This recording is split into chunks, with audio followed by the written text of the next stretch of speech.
में शिक्षक बनना होगा, राज्य सरकार का कर्मी बनना होगा, तो उनको भी एग्जाम में अपीयर होना पड़ेगा। ये सबसे बड़ी बात है। वो नियोजित शिक्षक ही रहेंगे जब तक वो जो आयोग का गठन होगा और उस एग्जाम में वो पास नहीं होते हैं तब तक वो नियोजित शिक्षक ही कहे जाएंगे। उनके लिए कोई विशेष सुविधा की बात नहीं है। हाँ, नए शिक्षक जो बहाल होंगे वो अब राज्य सरकार के कर्मी होंगे।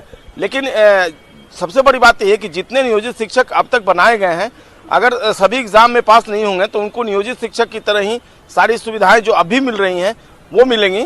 लेकिन एक सबसे बड़ी बात यही है कि अब आयोग जो है, बिहार सरकार द्वारा गठित आयोग जो है, वो एग्जाम लेगा और उसके बाद जो नए शिक्षक होंगे वो बिहार सरकार के कर्मी होंगे। और जो ग्रेजुटी है, जो पेंशन है, जो वेतन बढ़ोतरी का फैसला होगा, जो डीए का फैसला होगा, जिस तरीके से मिल रहा है राज्य सरकार के कर्मियों को, वो सारी सुविधाएं एकमुश्त एक तरीके से इन नए शिक्षकों को मिलेगी। तो सबसे बड़ी बात यही है कि जो पुराने नियोजित शिक्षक है उन्हें किसी तरह की राहत नहीं मिली। अभी से थोड़ी देर पहले इस बारे में बताया गया है।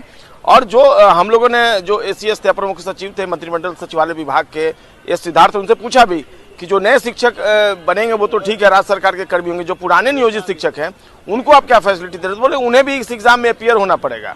और जो ये सारी बातें हो रही थी 7वें चरण की सबकी, अब सबको नई शिक्षा नियमावली जो बनी है सरकार की, उसी के तहत जो आयोग का गठन होगा उसके तहत वो एग्जाम में शामिल होंगे। 3 बार उन्हें मौका मिलेगा और तमाम तरह की सुविधाएं जो है और जो प्रावधान किए गए हैं, बहुत लंबा चौड़ा जो नियम और प्रावधान जो लाया गया है, उसमें नियुक्ति की प्रक्रिया शिक्षा विभाग द्वारा विद्यालय अध्यापक के पद पर सीधी नियुक्ति, जिला स्तर पर रिक्त पदों की गणना करके रोस्टर क्लियरेंस के साथ जो आरक्षण का नियम होगा उसकी अधियाचना आवश्यकता अनुसार आयोग को भेजी जाएगी। यानी जो जिला के अनुसार जो रिक्तियां होगी उसको आरक्षण के कोटिवार अधियाचना आवश्यकता अनुसार भेजी जाएगी और सीधी भर्ती हेतु जो नियुक्ति के लिए आवेदन मिलेगा उसकी अनुशंसा की जाएगी। उसके आलोक में आयोग रिक्तियों की संख्या विज्ञापित करेगा, यानी इसके लिए विज्ञापन निकाला जाएगा और आयोग द्वारा विज्ञापित आवेदन पत्र से विद्यालय में जो संख्या होगा वो तय होगा और अध्यापक अभ्यर्थी द्वारा योग्यता से संबंधित स्वघोषणा के आधार पर उनकी उम्मीदवारी का मूल्यांकन किया जाएगा। तमाम तरह की जो बातें हैं वो धीरे धीरे अब स्पष्ट होने लगी। यानी सरकार ने जो नियमावली है वो करीब करीब तय कर लिया है और आयोग जो है वो विद्यालय अध्यापक के सभी पदों पर सीधी नियुक्ति से भरे जाएंगे। विद्यालय अध्यापक के पद पर नियुक्ति हेतु अनिवार्य जो अर्हता होगी यानी योग्यता होगी वो इस प्रकार से होगी: भारत का नागरिक हो एवं बिहार राज्य का स्थायी निवासी हो। देखिए, इंपॉर्टेंट बातें मैं आपको बता रहा हूँ जी।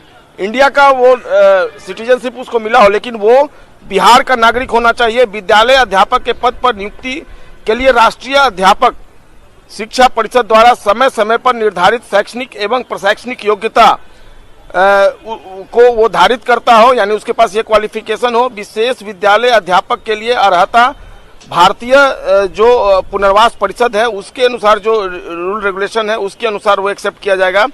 तीसरी बात है कि राज्य सरकार एवं केंद्र सरकार द्वारा समय समय पर आहूत शिक्षक पात्रता परीक्षा उत्तीर्ण हो, लेकिन वर्ष 2012 से पूर्व नियुक्त एवं कार्यरत शिक्षक जो दक्षता परीक्षा उत्तीर्ण होंगे उनके लिए शिक्षक पात्रता परीक्षा में उत्तीर्णता अनिवार्य नहीं होगी।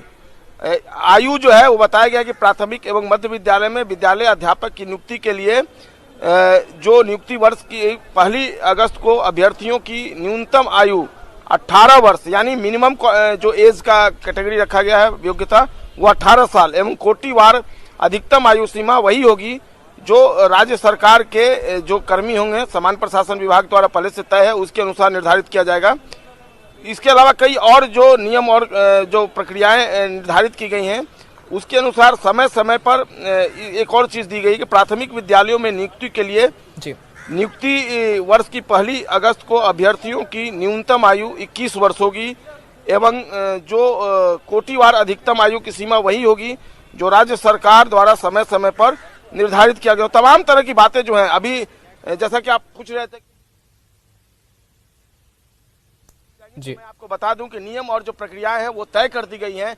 आयोग जो है जब डिस्ट्रिक्ट से जो वैकेंसी होगी शिक्षकों की वो आयोग को भेजा जाएगा। बिल्कुल बिल्कुल।